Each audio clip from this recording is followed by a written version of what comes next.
You're either on the bus or you're off the bus. Welcome aboard. Episode 28 of Ridin the Bus, the official Iowa Wild podcast, is on the way, presented by Explore Minnesota. Ben Gislason, Joey Goldstein, and in just a little bit, a man that needs no introduction, Mason Shaw. I'm still shivering from the way that we ended our show. We won't talk about what exactly that means, but for anybody looking at Ben asking, is he healthy? The question is yes. Super healthy. Actually, super We're healthy. We're both super healthy. You healthier. Yeah. But we are both super healthy. But I'm cold, even though we luckily missed the really big cold stretch here in Des Moines. But it's been a while since we've been on the pod. We had a grueling month of December of home games, and then I wasn't here for half the month in January. But here we are, and back with a real banger of a show, too, with Mason Shaw. Just such a fabulous person, hockey player, you name it. He's just a top-notch guy. You're laughing at me because I'm just so cold you're right now. struggling I'm right now. struggling right now. Yeah. It'll make sense later. Yeah. But you can give me some time to catch my breath here.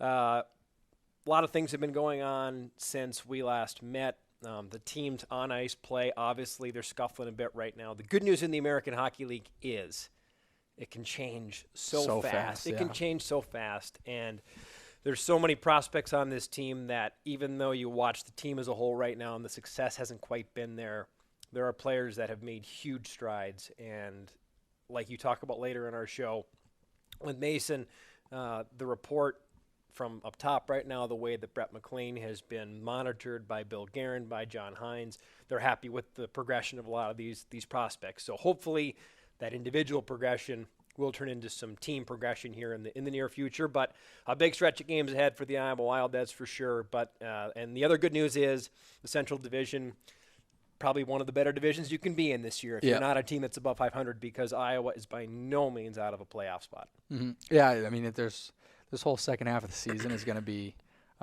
quite the push, and it's just going to be interesting to see what happens. There's still so many moving parts, as there have been all year, right? Because we've dealt with injuries and recalls. There was a point where it must have been in January. It was in January when you guys were on the road, but Minnesota was banged up, so we had lost guys to Minnesota. We had injuries, so we were missing a handful of guys.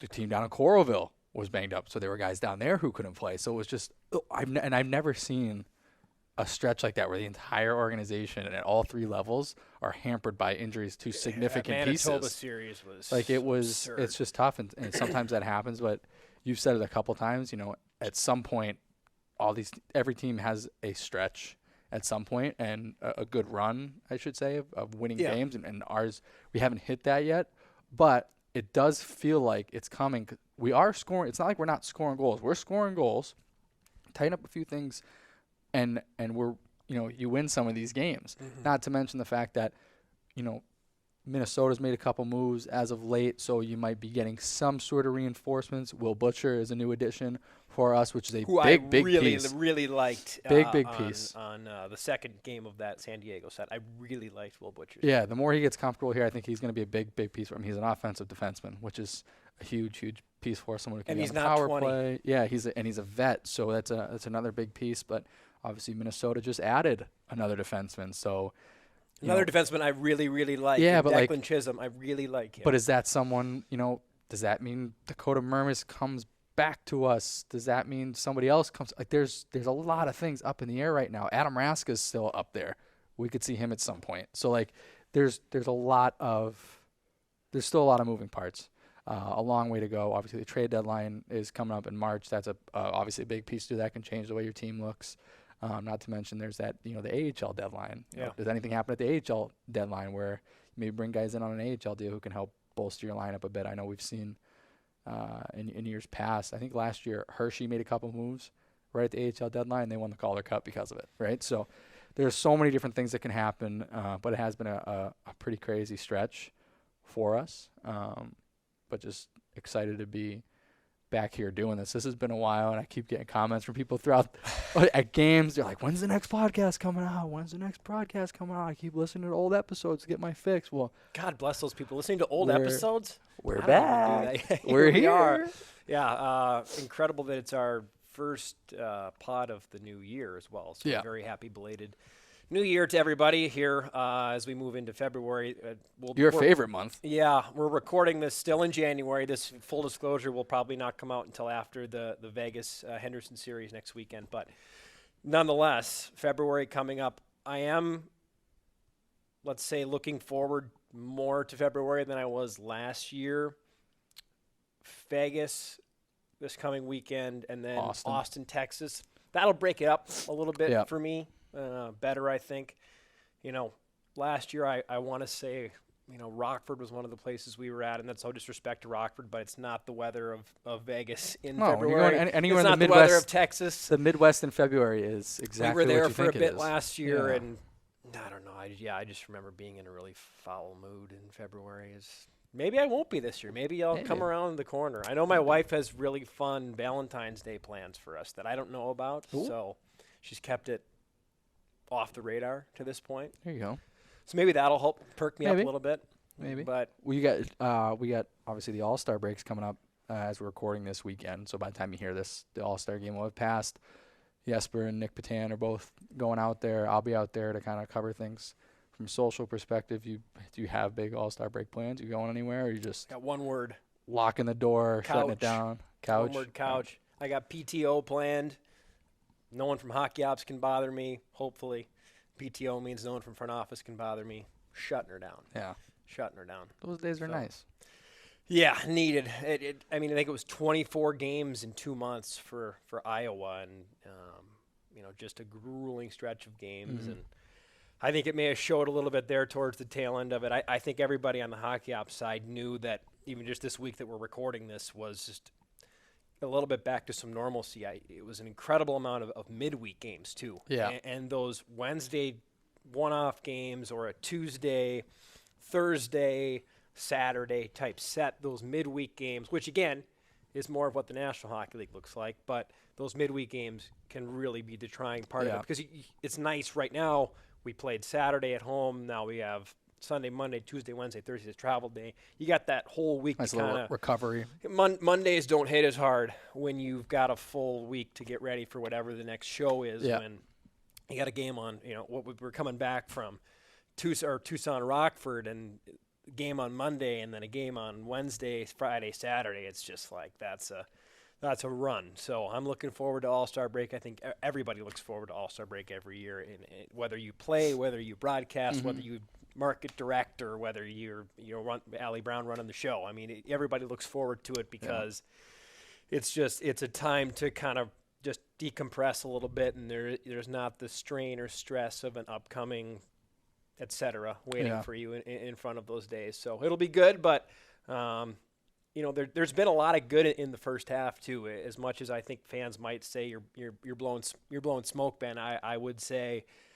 I do think that this team has found itself compared to. Think about where this team was the opening weekend against Henderson, going up to Manitoba, getting smashed by a now last place Manitoba Moose team in the Central, and there are building blocks that this team has been able to find. I do think that, and at the end of the day, you get Jesper Wallstedt back for how long? Hopefully the rest of the season, meaning Philip Gustafsson and Marc-Andre Fleury would be healthy, and all of a sudden, Jesper Wallstedt can steal games, and I still think there could be a return for Zane McIntyre to the form that we all hope he can get to. He's not found it yet, but at some point, Jesper is going to get back to where he was at before he went on this now 5-game losing skid going into Vegas. That hopefully has ended by the time people are listening to this episode. But if he gets back to where he was November into middle of December, and this team scores like they've been scoring recently, they're going to win. Yeah, period. Because Jesper's not going to give up on a regular basis more than 3.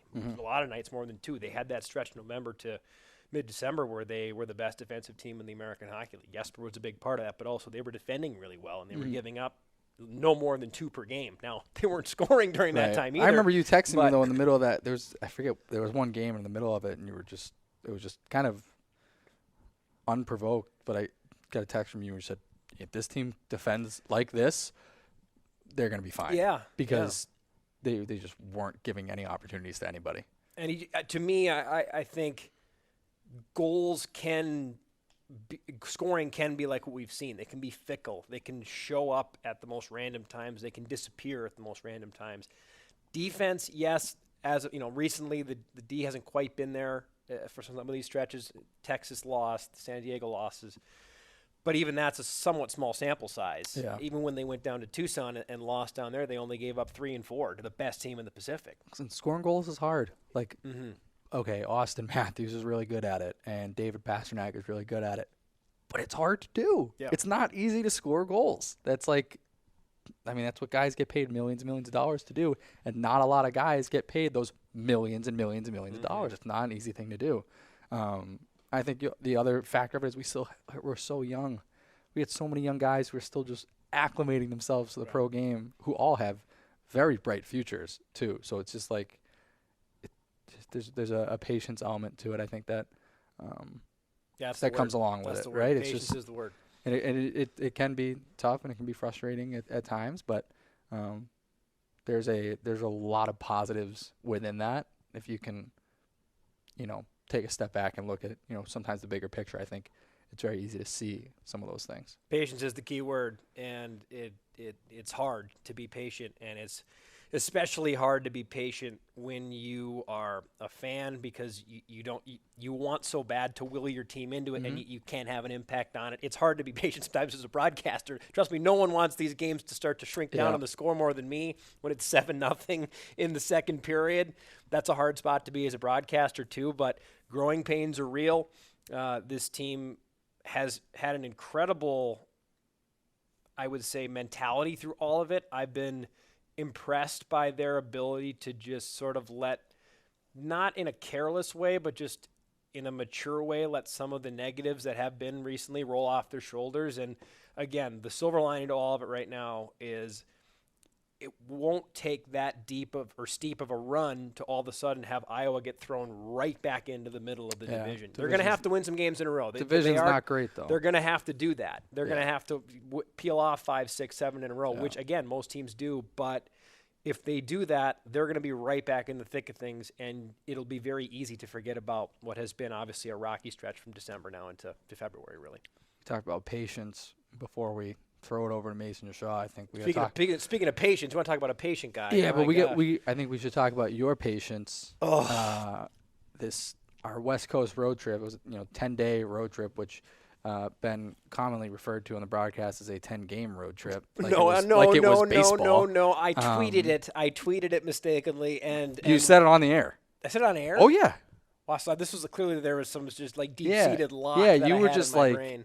But I think some of that stems from just the long travel days and all the it felt like a 10-game road trip. Yeah, all the work that you had to do to get guys from point A to point B. I mean, talk a little bit about that. At one point there was a text message. You were like, "Yep, we're trying to get Louis Boudin back to Coralville, and the Denver airport is closed, and we're trying to get Jesper to Tucson, but Jesper has been sitting in the Des Moines airport for 10 hours, and then Jesper had to be driven to Minnesota to fly out from Minneapolis to get to the game where he was not there for morning skate, got there just in time for the game to back up Zane, and then you had a very unfortunate incident at lunch. Yeah, not travel related. Those are all true stories. It was the big issue was the cold.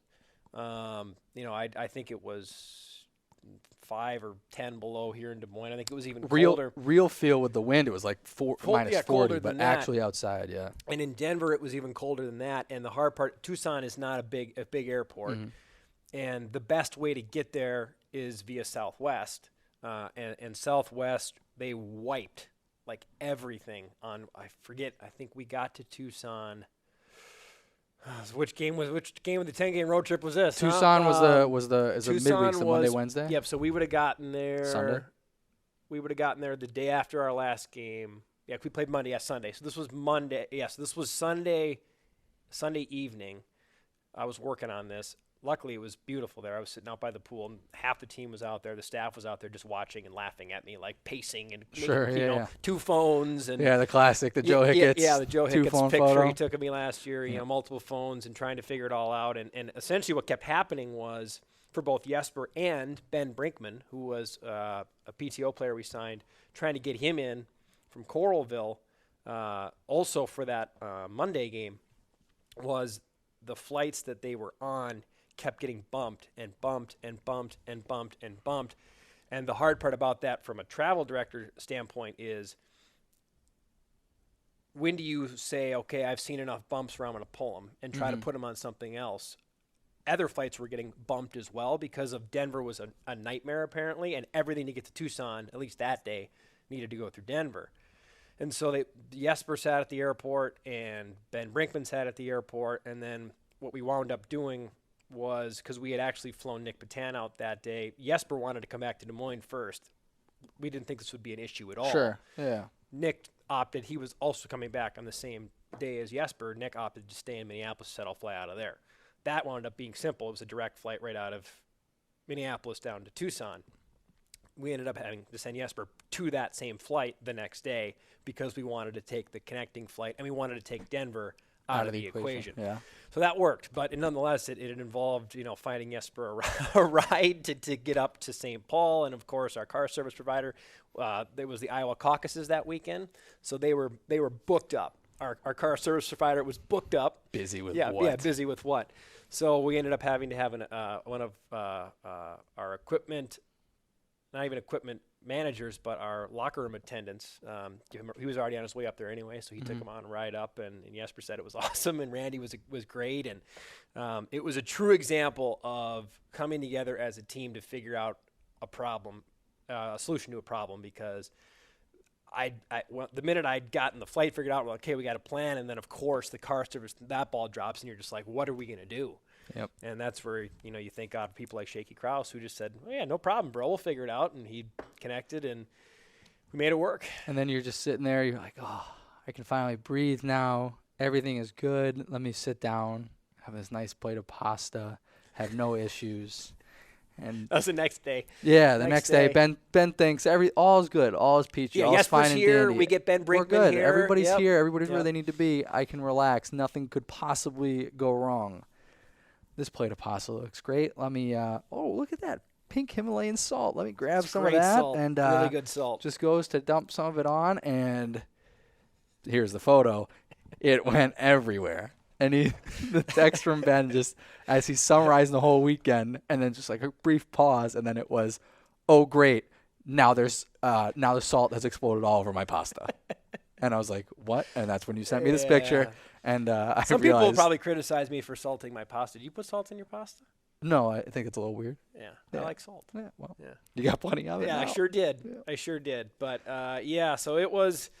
I think as I texted you, and we've told some of the other crazy travel stories on this podcast before.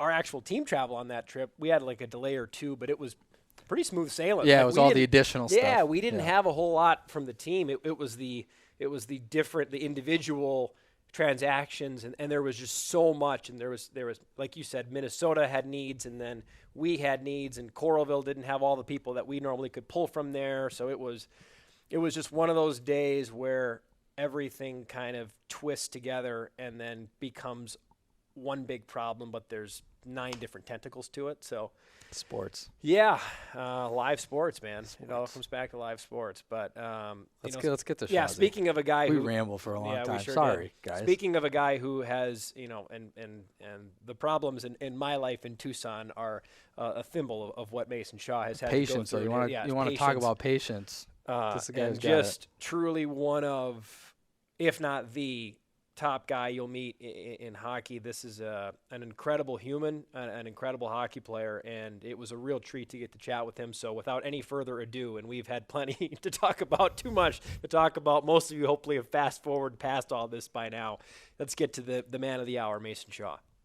Before we get to our interview with Mason Shaw, we got to shout out our sponsor at Explore Minnesota. They do present this interview segment every time we do You're this. going to be able to do that with your I wanted you to leave the low battery thing up over it and see if you could have done it. Well, that's impossible because it covers the entire read, Ben. I don't know. Adapt, readapt, apt. Anyways. Nice reference. From outlet malls, winter markets, and boutique gift shops to the largest indoor mall in the country, Minnesota is home to some of the biggest shopping in the country.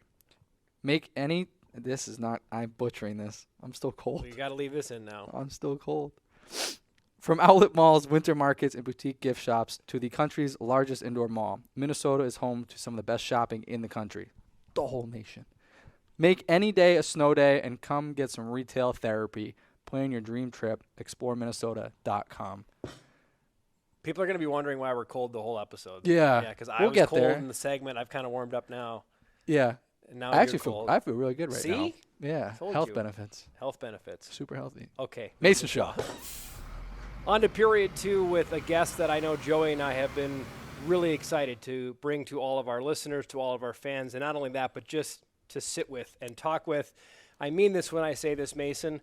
One of the great people I've gotten to be around in hockey. Mason Shaw is with us here today to catch up on a lot, Shawzy. But first and foremost, it's great to have you here, not only back on the ice, but with us here on the pod. Yeah, I can't wait. When you asked the other day if I want to join, I was thinking about time. So I'm glad to come on here and ride the bus with That's you what boys. everybody says. Everybody's like, oh, well, we've been waiting. Yeah, what's Bex was the one who was like waiting the longest because every time we had people on, they'd always kind of give Bex the business a little bit. Yeah. Well, He I needed to can, come on and defend himself. yeah. Well, I can probably do the same as we move on here. In our defense, Shawzy, you were not with the team last year. You were with the Minnesota Wild doing big things up there. So give us a little bit of slack on that. Yeah. You wouldn't have wanted to have been on the pod that time because you would have wanted to be in Minnesota, which I know is where you're well on your way back to getting. And Shawzy, we're going to cover a lot of bases here today. We'll touch on the injuries, but I don't want to sit here and I don't want to dwell on it because that's behind. That rehab is behind. I think there's certainly things that fans would want to know about the journey that you're on right now, but I don't want to dwell on it. But for starters, hockey. You've been playing it again. It was a long-awaited return for you out in Rockford. You now have scored 3 goals in your last 2 games, so clearly things are starting to work. I know it's not just as simple as snapping your fingers and you're back to where you want to be, but how are things feeling right now? Yeah, they're feeling pretty good. I think this last weekend I took a good step in the right direction in terms of finding your legs and finding your game. The first couple of games there was definitely rust flying off every time I stepped on the ice. I felt like, and they're still continuing to be that. But over almost 300 days they'll play in a hockey game, so that was to be expected. But things are moving forward here, and I'm a hockey player again, so that's all I really could ask for. What are the parts of that journey, the rehab journey, that people don't think about when fans were so many people behind you, so many people have reached out, I'm sure, to you, whether they had your phone number or not, or on social media or through other people, that you have so many people in your camp, even people you will never meet, but that maybe these people don't know some of the really hard parts of having to come through something like that maybe isn't obvious to someone who hasn't had to go through what you've had to go through. I think initially, I felt the support right away when it first happened, and obviously when you're getting closer to playing again, you see all that support again. But I think the middle of the journey, when you're in month 3 or 4, and you kind of maybe you forget about the injury that happened, and you're grinding in the middle of summer, and knowing you're still not going to be ready for training camp. That was probably one of the harder parts about all this. Is kind of when it gets quiet and maybe people aren't reaching out as much as they were before and giving you this, not giving you the support, but they're just carrying on. So the middle of the grind is hard when it's quiet and when no one's watching. So I remember throughout the summer there were some times where it was pretty hard and your knee maybe wasn't feeling like you wanted to, but when you're defying the odds, sometimes it can be a little bit lonely. So that part was hard of it, but like I mentioned, the support I got throughout all this has been pretty amazing, and I definitely felt it. Watch this segue, Goldstein. So that was before you got back on the bus, back on the ice, back on the team. Look at him smiling over there right now. I was hoping you were. I thought you were going to forget. I thought you were going to forget, and I was just waiting for my moment to jump in and give you crap for it. But No. Yep, Watch this segue. So again, that was injured talk before you were back with the team. You've since been on the bus. You've since been on the ice. And the first question that we like to lead with, now that we're really diving into the girth of our podcast here, is a bus story, a great bus story, something that when you think back on all your time on the bus, whether it was in the WHL with Medicine Hat or here with Iowa, is there any good or great stories that come to mind where you just think, I can't believe this happened, or I spent a long time laughing after this event occurred on the bus? I've spent a lot of time on the bus for junior hockey through my time here, and I think my introduction to the bus in pro hockey was the card table I had my first year.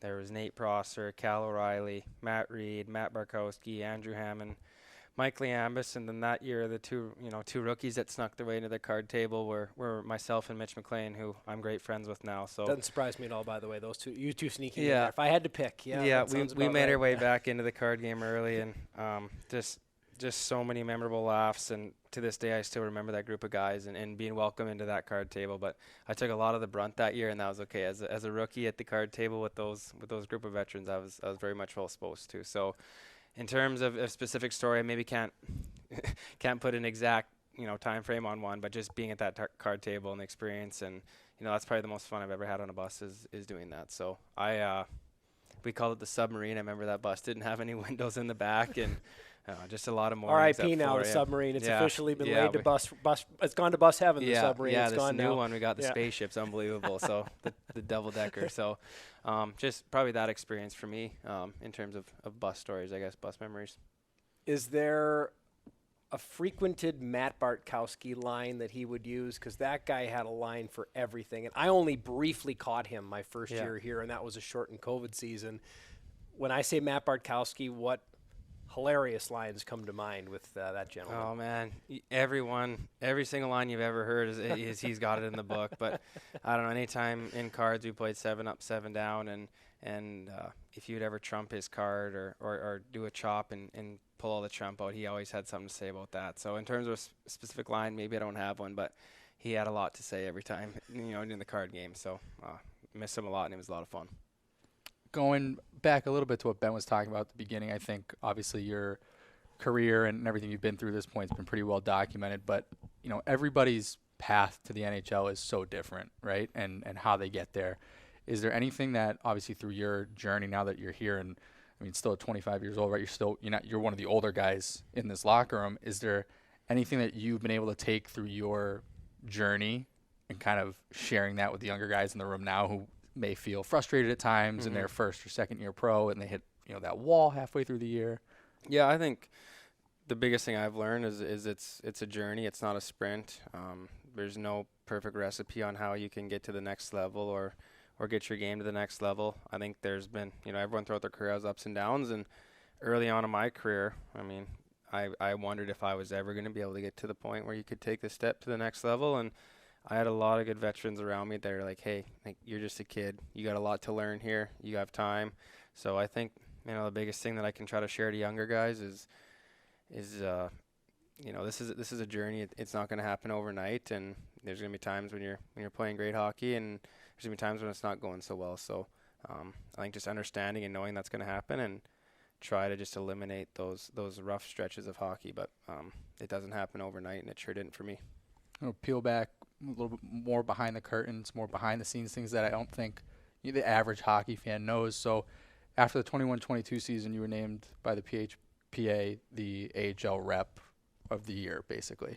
I don't think a lot of people, I know I certainly don't, like what goes into being a PHP rep, PHPA rep. There you Like go. what goes into that? Like what is it's a very important job Yeah. that I don't think a lot of people realize. And you hear about the NFLPA, and every sport has that, but what are your responsibilities? I think that year it was really interesting because that was the COVID year. So at the end of the season before, I can't remember who it was the year before that was taken over, but they weren't back. Might have been Hunt or Colton Beck. Colton Beck was doing it the year before, and I was very interested in what he did because there's a lot of things benefit-wise, insurance-wise, like with your families, travel, so-and-so, that is covered by the great union of the PHPA. So I didn't know anything about this, so I had a lot of questions for Becky that year about that. So when the following season he wasn't back with us, he asked if I would take over, and I was very green to it. But I was like, yeah, absolutely, why not? And of course, then the COVID season happens, and there was so many phone calls about getting back to playing, how we were going to do it, salary, pay, all of those things. So that was very interesting for me to just sit in on those Zoom calls, listen to the older guys who had been in the union for a long time, and I just try to do my part in helping out and giving the opinions of the players. But the PHPA union is amazing for the players in the American Hockey League, and they do a great job taking care of us. So I'm glad I've got to get my foot in the door with them, and still try to help out when I can. And every team's got a representative, right? And Yeah. do you Yeah. get, is it throughout the year, guys coming to you asking questions, things like that you need to have answers for? Or is it, Yeah, if I can't get them, I'll go and. I think that's the biggest thing is probably just trying to answer the questions. A lot of the young guys too haven't been in the league. They're trying to figure out healthcare, dental care, all this stuff for their significant other, spouse, children. That's kind of the job of the PHPA rep at the team to do. Some teams have 2 guys. I think the year that I got that award, it was just me in there, but Merms has always been a part of that too. So you just try to give information back and forth from what the union offers, and like I said, it's unbelievable for the players, and they do a great job, and we're lucky to have them. Nice work, capital J journalist over there. Big Great J. diving in. Great Big work. J Big Journal. J.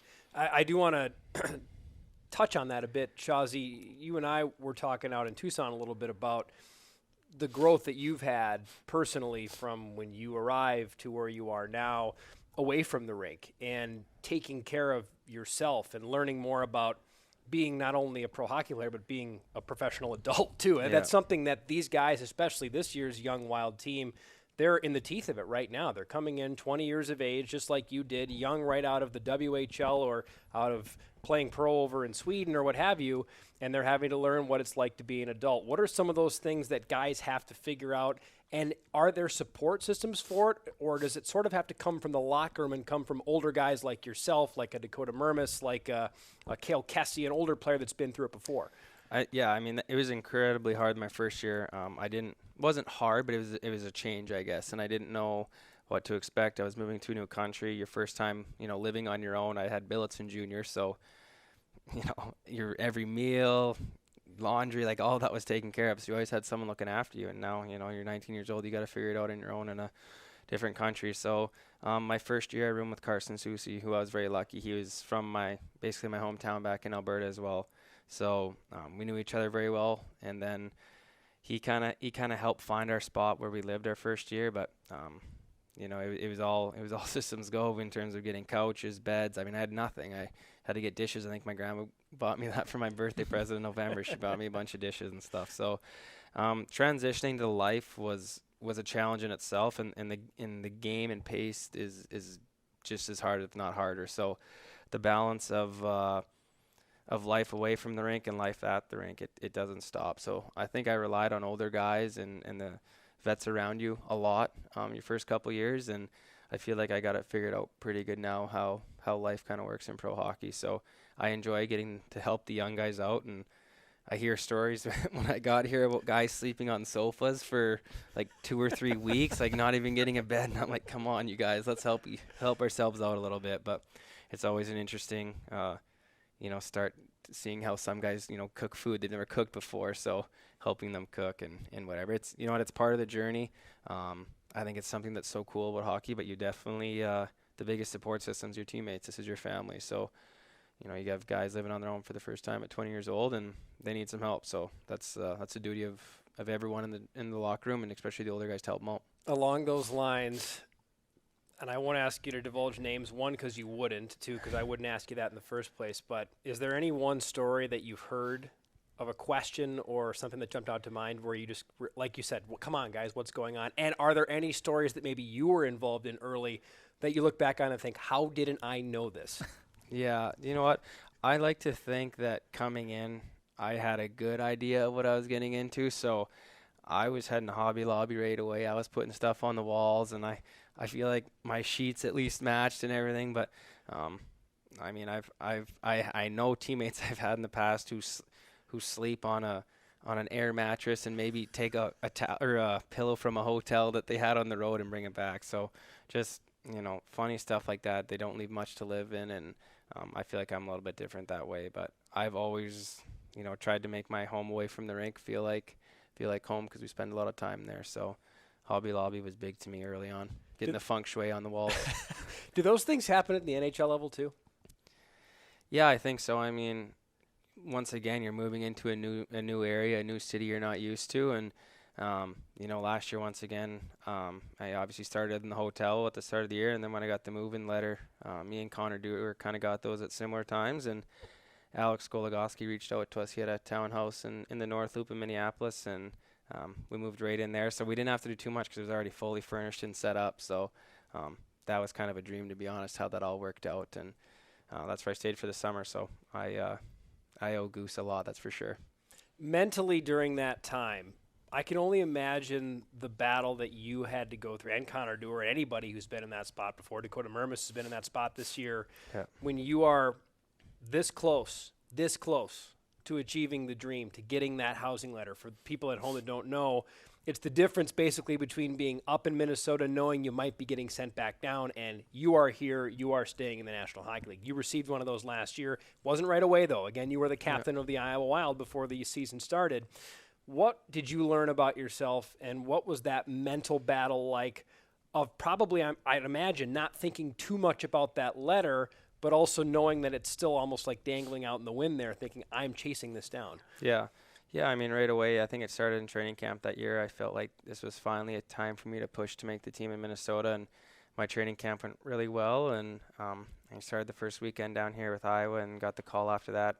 I feel like at that time I was just doing everything I could to help the team in Minnesota win. I don't think my attitude was shifted right away to, I need a housing letter, the 10 games is coming up, or 30-day waivers. That really didn't cross my mind until it literally got to 10 games, when something was going to have to happen, after that 10th game in Seattle. So at that point, I was just trying to play my game, do my best to stick around and make an impression on Billy and the coaching staff. And fortunately it worked. But I honestly, that time span felt like an absolute whirlwind to me. And it's one of those things where you wish you could just go back and sit in the moment and enjoy a little bit more, because you blink and it happens so fast. Click, save, store away, sell that to other people trying to make the National Hockey League. There it is, right there. Don't think about it. Just play your game. Yeah, if only it was that easy, right? I mean, that came with a lot of trials and a lot of error in the process. But I think once you get to the point where you believe in yourself that you can get there, and you can, it's just grab the carrot and run with it, right? I mean, it's dangling right there. So grab a hold of it and do the best you can with it. Growing up, I had this dream, realized at a pretty young age that I was going to need to find a different path to get to the National Hockey League. I'm working on it. Yeah. Joey Goldstein, same job. thing as a Absolutely. player. Yep. Absolutely. But everybody has that dream growing up around hockey. Getting there. You learn as you get older, it's really hard. Did you think it would be this hard, Mason? Yeah, I really did. I mean, I come from a small town in Alberta where no one made it to the NHL before. And, when I was a younger kid growing up, I watched the Oilers. I was an Oilers fan, and that seemed like they were from a different world, the NHL level. So it did seem that hard. And I've always felt like I've been pretty realistic with myself and my goals. And, through junior or through minor hockey, high school hockey, junior, it was always going to be incredibly hard to make it, even just to get drafted, then to get signed. There's just so many phases that you got to go through. So I always just kept my head down and worked hard, tried to be a good teammate, and it's obviously paid off. And I obviously believe that good things happen to good people, and if you're willing to put in the work and self-belief, that you can get there. So I knew it was going to be hard. I'm not going to sit here and say I guaranteed I would ever make the NHL, but I would give my best effort and everything I had into trying to do that. And 4 ACL surgeries later, too, is harder for you than most, Mason, for sure. With that being said, and the journey that you're on, have you had moments of doubt at any point along the way? Yeah, for sure. I mean, maybe not so much in junior. In junior, all you ever want to do is get drafted and then try to sign an NHL contract. And then I think once pro hits, you realize that there's players from all over the world. I came from Canada, so I didn't know about kids that played college hockey a whole bunch, to be honest. I didn't know about veterans in the AHL who had played 200, 300, 400 NHL games that wear the C for the Iowa Wild.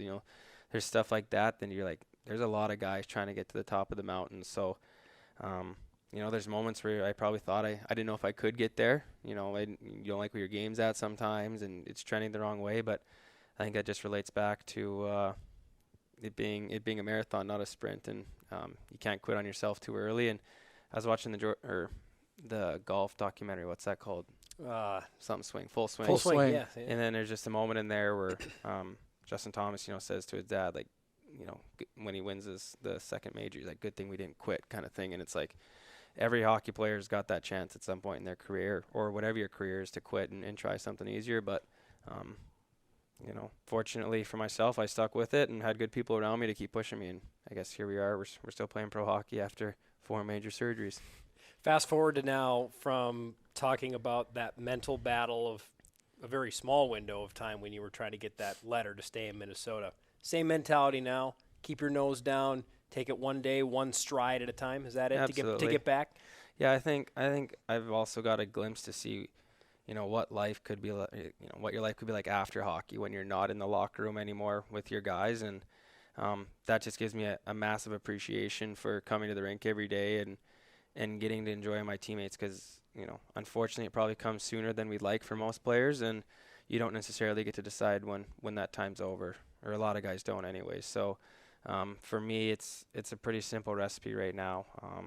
Come to the rink, put your head down, work, be a good teammate, try to find ways to help the Iowa Wild win hockey games. And that's honestly been my mentality, throughout my whole career to this point, no matter what level it was at. And be where your feet are at. I don't try to look too far ahead or read into, too much what people say about you, good or bad. So right now we're playing for the Iowa Wild, and we got to find a way to win some hockey games. So it's, I'm right where I should be.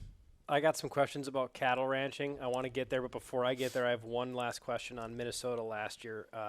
The playoffs.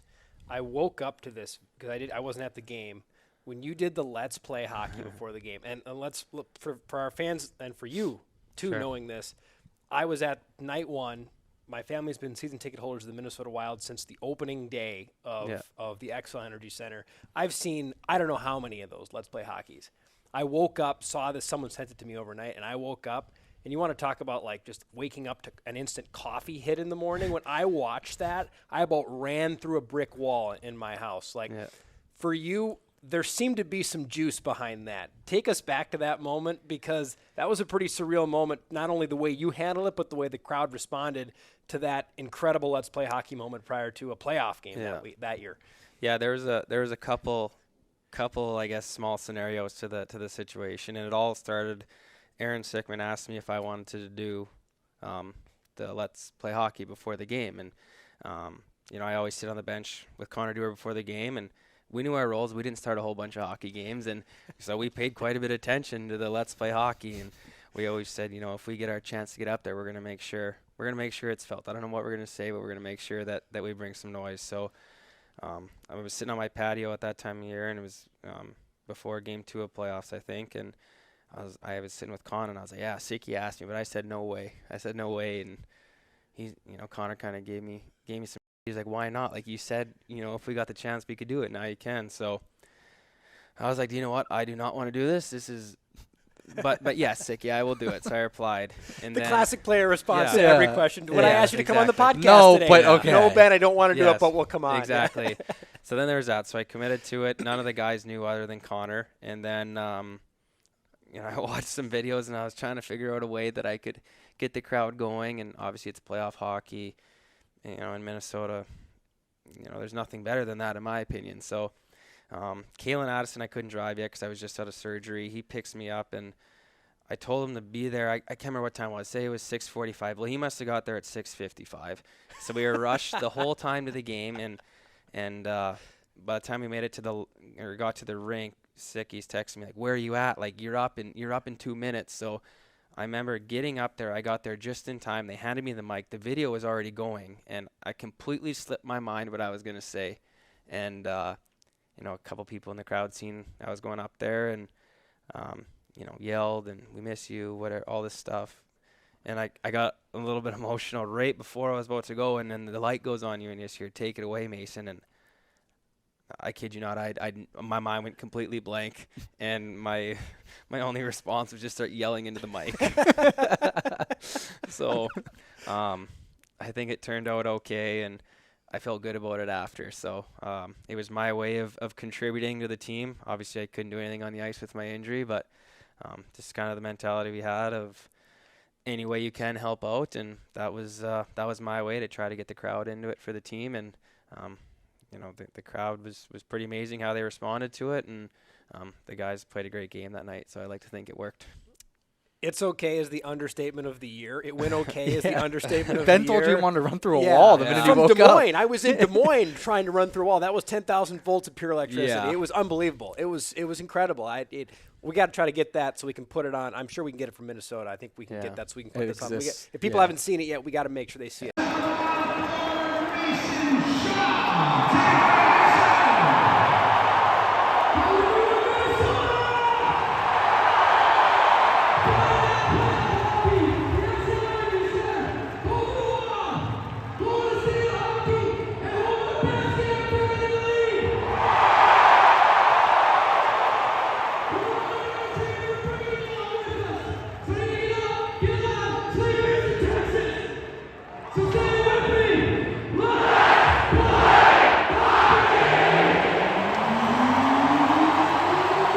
Well, I tell you what, off that's the as charts. nervous as I've ever been for honestly anything in my life, and I've never felt those nerves before a hockey game is when that light went on me.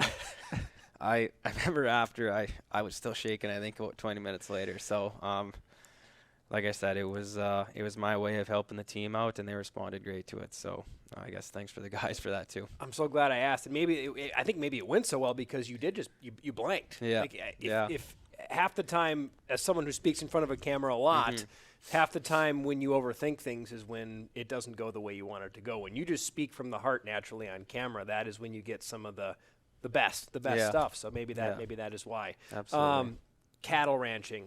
Becoming Wild covered this so well, so I don't want to spend. I'm not going to reiterate a lot of what they covered because we can't. Those guys they tell such great stories. But I do have some questions to follow up from that.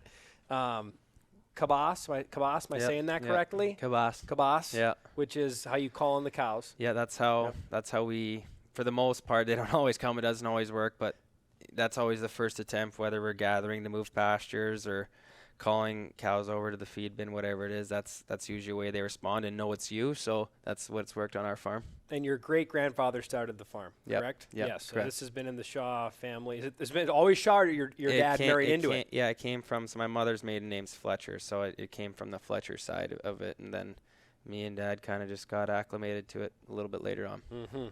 The one thing that came to mind watching them Becoming Wild that they didn't have time to cover that we do because it's a podcast. Yeah.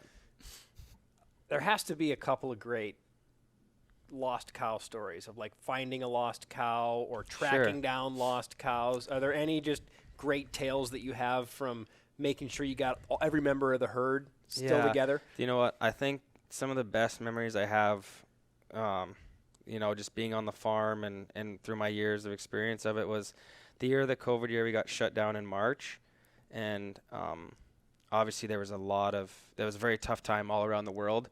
And for me, that was my first time to be home during calving season when the babies are born at the end of March, start of April. And probably, close to 10 years, right? I always miss that 'cause I'm playing hockey. So that was a chance for myself to be home, with my dad. All my cousins were home because you couldn't go anywhere. And I remember the temperature that year for about a 2-week span at the end of March and start of April was, I'm going to say this in Celsius, sorry to the American listeners, it was like minus 40 Fahrenheit, which is, when the cows are having their babies, like they're dying pretty quick if you're not getting there to help them. So I remember the 2 weeks just being in heaven in that cold weather that I could get to go to all the neighbors, our farm, and us carrying calves into the barn or into the shop and just treating them that way because it had been so long since I got to help out with calving season. So that's always my favorite time of year is calving season. Growing up was always so cool being out at the farm and, running home from school and just wondering how many babies were born that day or something. So that specific time during the COVID season when there was so much negative energy going around, it's honestly one of the happiest I've ever been, was just being able to be home at the farm and all my cousins helping out. And I remember drinking coffee at 3 a.m. because you'd have to go check cows every hour, 2 hour to make sure you were, if anything was born, you were there to help out. So because it was just so cold. But that was that's one of my probably coolest memories, or one of my most fondest memories I have of growing up around a farm and stuff. That's not touching on all the things I've wrecked or. Well, if you were to ask my dad that story, it would be probably a totally different answer. But I've definitely wrecked my fair share of stuff around Like the what? farm. Yeah, let's hear about it. He just calls me the ramrod out there, and unfortunately, you know what? That kind of trickles into my hockey game a lot of the time too. So just, it could be simple things like pounding posts or pulling hydraulic lines out of machinery. I seem to be the one that doesn't have the most patience in the world and end up wrecking stuff. So I'll leave some of the bigger things out of the occasion, but I'm not going to sit here and say I'm perfect or the best hand at times. But, I think that's where I've learned my toughness is getting a little bit of yelled at from my father, which was definitely deserving. It sounds like it was merited. It was merited, absolutely. Do we have to hit the tub soon? Yeah, we might actually. I got like rapid fire questions, but I feel like those are best saved for the cold tub. Yeah, if you got rapid fire questions, Those will be save it. coming out rapidly. In the Yeah, cold tub as I try to catch my breath. we should, Mason, why don't you go ahead and, for our viewers and listeners, explain what they're about to see. Because this Sure. is for the first time in Ridin the Bus history. We've been off location before, but we're going to a completely different type of terrain now. Yeah, and this is not our idea, mind Yeah. you. Not mine Yeah. anyway. This is not our idea. Yeah, no, we're going to the grit factory here, and we're gonna go, as Adam Beckman called it. Every morning he asks me how my grit is, and that depends how long we're gonna sit in the ice bath. So that's where we're heading, is the ice bath, and I've seen Kevin Hart do it before with his podcast. I've seen him do it in the ice bath. So we just finished a hard practice at Recplex, and we didn't have an ice bath there. So I text Ben. I go, let's get in the ice bath and do this. And now I'm getting what I asked for. So we're gonna head over to the ice bath and rip off a few questions. So You guys are going to go in the And ice then bath. I'm sitting in the hot tub. Joey's gonna head in the hot tub beside us, and we'll see how long I can last in the ice bath. I might be jumping in there with you. Maybe we'll have to just like a Chinese fire drill. Everybody just get out and Just switch. rotate. Yeah. Just exactly. rotate. So we'll see Well, how this we'll goes. We're see. heading to the grit factory. Okay, let's go. Let's go. All right, fans, we're here in the ice baths here at the rink. We had a hard practice at Recplex today, so It was really hard for Joey and I too. That's why we're also in Joey here. worked really hard, so I figured it was time to hit the cold baths. And Joey's in the recovery hot tub. He's on all-star break mode already. So Yeah. me and Ben are putting in a little work here. What's the temp at right now in here, Shazi? First off, what do you normally bath at, and what are we at right now? Yeah, I try to get it around 45, 50 degrees Fahrenheit, but Benny's setting a personal record here, and we're at 38 degrees Fahrenheit. Yeah, 38 Fahrenheit. So I'm at 104, the hot tub's 104 over there. in case you guys were wondering. So this is a new personal record for me, and I'm going to be shivering for the rest of the night. Yeah, I didn't mean to do it actually this way. The hard part about our cold tubs compared to the Minnesota cold tub, which I call the ice pit of doom because that thing is unbelievable. But the temperature control is a little better there. The water behind us that dumps water in here, sometimes it comes out at about 65 degrees. I think today it must have came out a lot colder Yeah. because my normal 10 scoops has made it much more. I was normally like 42 to 45, and this is really cold. Yeah. The cattle trough is cold today. The cattle trough is set. That's what I call these things, and let it work its magic. Just sit here and try not to shiver too much. So every morning, usually between Dylan Taylor, the assistant athletic trainer, and Adam Beckman, Iowa Wild assistant captain, there's an argument about the temperatures of the cold tubs. Have you witnessed this at all? I have Becky likes to come in here at a lukewarm temperature, which defeats the purpose of the ice bath, and I'm usually the culprit of why it's too cold with too many scoops of ice, but this is next level, Ben. I got him shivering. I'm also wearing a top, but I didn't want to show off the pro skater's body. And I didn't want to make you feel bad Yeah, about, thank you know, for that. the top. Joey and I didn't want to make you feel bad next to pro hockey appreciate player. that. So Beckman's a guy who comes in here a lot. Who are some of the other players that spend a lot of time in the ice bath? You know what? A lot of the young guys are really good at it. You see them in here probably more than the older guys are, and I think we need it more than them. But Lambo's in here all the time. Geenie, that's his nickname, Geenie. Spot Show's in here a lot. Some guys see, and I've never seen Sammy Walker in here before, so he's probably more of a hot tub guy. Speaking It's of hot great. tub It's guys, great over here. It's great. I'm feeling awesome right now. Do you have any questions for us, Joey? Since your brain might be working better than Not really shivering about being Mason and I cold, right now. but Do you wanna some come in here? question. What's that? You want to trade? Yeah, we'll switch in a little bit. Switch, I'll switch okay. with you at some point. Shazi might need to get out of here soon. I don't know if I agree to this. Wish You I and me take so could- much- you What and are me we could at, just- your Marquise? idea. What are we at, You and me Marquise? could just finish the episode from the cold tubs.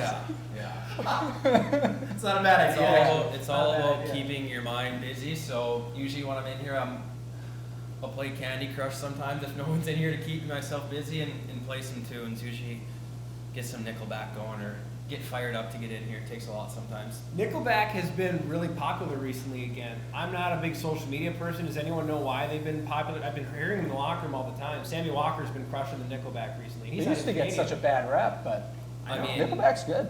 They're from, Chad Kruger was born an hour from my hometown, so I don't think Nickelback ever lost it in my opinion, but this summer we got to see him in Minneapolis at the XL and got to meet him, so that was a cherry on top. I love Nickelback, so they always have a special place in my heart. If you got to pick 3 Nickelback songs to listen to for the rest of your life, what are those 3?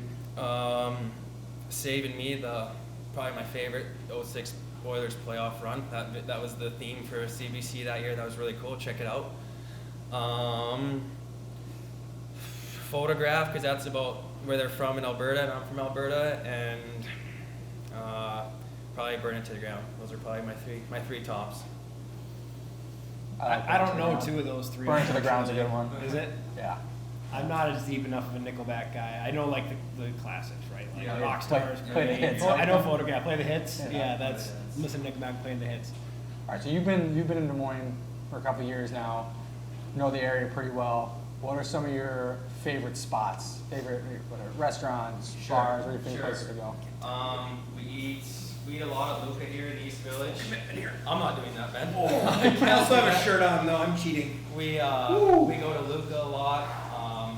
801 Chop House is amazing if you can get in there. One place that I haven't got to take this group of guys yet is Rube's out in West Des Moines.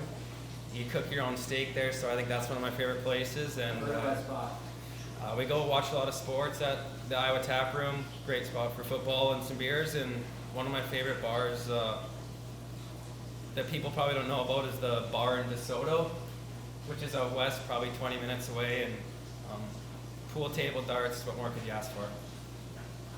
The only thing I know about DeSoto is that's where I got my dog. That's Well, they got a good bar. that's They where got a good A-Hines bar is there. at, right They got in a good bar DeSoto. there too. So, and Shotgun Betty's in West Des Moines for live music. That's a staple. You've talked about Shotgun Buddies a lot. It's a good spot for Mason Shaw. And you get to put your cowboy boots on there, don't you? That's my kind of scene. Western bar, country music, pool table. Bush Lights just taste colder there. And it's cold. It's cool. You could probably put a few in here and it tastes pretty good too. Country night recently, a lot of guys were asked the question, who of anybody would wear cowboy boots to a wedding or a really nice event? Everybody said Mason Shaw. Have you ever worn cowboy boots to like a really high-end soiree?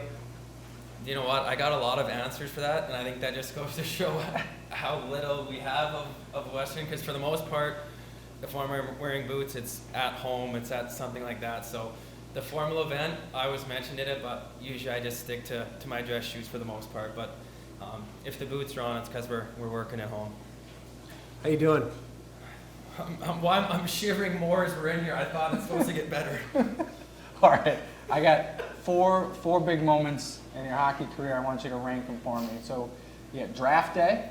Okay. You got getting your first NHL recall / first game, scoring your first goal, or getting that housing letter that you were staying. And sitting in between Joey Goldstein and Ben Gistel sitting Yeah, in we'll an put ice that in there tub. too. Well, right now that's number 5, and I'm loving this. I think number 1 for me was probably getting the move-in letter after the 10th game in Seattle last year. I think one thing that was special about that was my parents were in town, so Billy pulled me into his office and told me that I was sticking around. So that was pretty cool, and that my parents there meant, and my sister meant even more. Nice. So that's probably number 1 in my career to this point. Should we let you out of here now? We got the song on. The sauna is on. I don't want to be the one who's responsible for like having some terrible thing happen to you because we left you in the cold tub too long. We'll blame it on Marquise. His job was to run the stopwatch, and I think we're over. What's the 5 stopwatch? We're about 7.5. Oh, That's it. That's the money spot. Any longer is probably not good for us. Shazi, you're the man. Can't say enough about who you are as a person and a player. Now get out of the hot tub, or get out of the cold tub. This isn't hot. No, back to the hot tub. Thanks for having me on, guys. And welcome back to period 3 of Ridin the Bus. We're still in the cold tub. I'm still in the cold tub. Now Joey has gotten out of his tropical vacation over in the hot tub to my left here. And Joey, you look like you are having a good time. I regret this. I don't know what Shawsy's sitting outside laughing at me. I regret this. But we'll do this. We'll make this quick. I got a lot to talk about here in this final segment.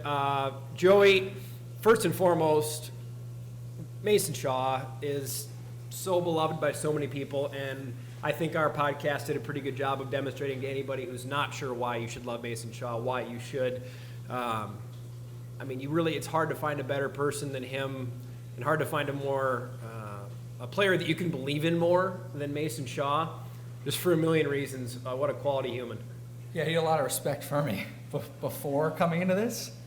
Sitting in this, I already can't feel my toes.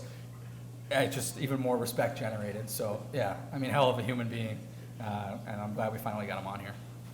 Some big weekends, unfortunately, on the ice didn't quite pan out the way that Iowa fans were hoping to, but away from the rink, Joey, you can't even get to it, can you? It's cold. It's cold. It's just my feet. Yeah. But some big events last weekend, Country Night with Mitchell Tenpenny. You were a big part of that. It was an incredible weekend. Also, even the night before Military Appreciation Night with Stephen Fogarty scoring on Military Appreciation Night was incredible. I know you want to get through this quickly, but some highlights from some weekends previously, some home games that went off in a big way for the front office staff. Yeah, I mean, it was one of the biggest weekends we've ever had, and certainly from the concert night. I mean, last year, the Russell Dickerson Show was, to date, our biggest game we've ever had. We surpassed that this year, so this year was our biggest game that we've ever had in franchise history from a marketing standpoint and single game tickets. We sold more than we ever have before, and it was just, I mean, it's just fun to see so many people in the building having a good time, and those concerts are a huge hit. Mitchell Tenpenny and his team were fantastic to work with, so, and then Military Night on Friday night too. I mean, I was reading the Athletic article where we had Minnesota Brass in town. John Hines was here, and he mentioned, the crowd being as great as it was, and, just the atmosphere in the building. So it's always nice to see the hard work getting rewarded on the back end when you're finally bringing things to life. Lastly, before we get out of here, because I know you really want to, on a scale of 1 to 10, what's your level of feeling in your extremities currently? My hands are at a 10. Mm-hmm. As I'm wiggling my toes, we're probably like a 3. So I guess that's kind of it. I'm getting right back in the hot tub just to warm them back up. I got to give you some credit because Mason Shaw is a frequent cold tubber, and he even said this was really cold. I'm a frequent cold tubber. This is really cold. Again, we're below First timer. a first time. I'm a first timer. And he's over stepping here. in here, and you're being able to speak for this. You've been in here Well, long. I felt bad. You're I felt bad. eyeing the hot tub too. Yeah, no, I felt bad that you guys had to do it. We talked about switching halfway through. Very quickly, we determined that wasn't going to happen. But I felt like I had to get in on the madness a little bit. Listen, content doesn't sleep. We do what we have to do. Incredible amount of health benefits to cold tubbing as well. An incredible amount. I'm Yeah. looking forward to being. Yeah, super you're healthy. reaping the rewards I of can't it wait right to now. be so healthy as soon as I get out of here. So healthy.